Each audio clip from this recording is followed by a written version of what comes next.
May yumayaman ba sa pag-iipon? Depende. Kung malaki yung kita mo, kung may kita ka ng 5 milyon isang buwan at least, syempre isave mo yung 3 million a month, yayaman ka talaga, tapos i-invest mo.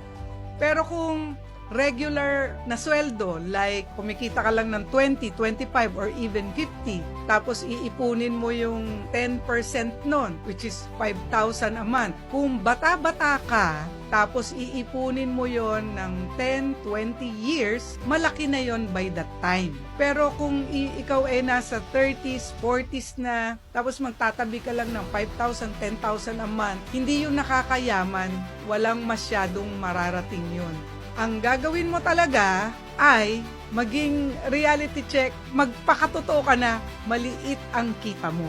Start growing your income. Mag-side hustle, maghanap ng business, or baka hindi na pwede ang employment mo ngayon. Kailangan ka ng mag-grow, maghanap ng ibang pagkakakitaan na mas malaki.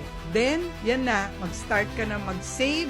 Yung savings mo, hindi lang basta savings. Dapat ini-invest yan.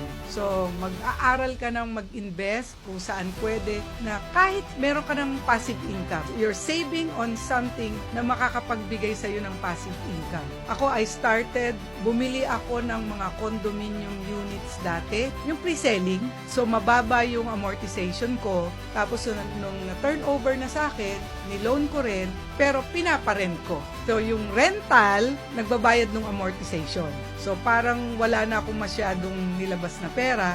At nung tumagal na yung time, grabe, nadoble na yung presyo ng condo. So, yung iba, nabenta ko na. Yung iba, kinikip ko kasi may mga tenants. So, doon nag-umpisa yon na nakadami ako ng condominium units. So, pwede. Basta, hindi lang savings. Invest. Magkaroon ka ng coach na magtuturo sa'yo saan maganda ilagay yung pera mo. Huwag lang sa bangko na savings kasi hindi yan lalaki dyan.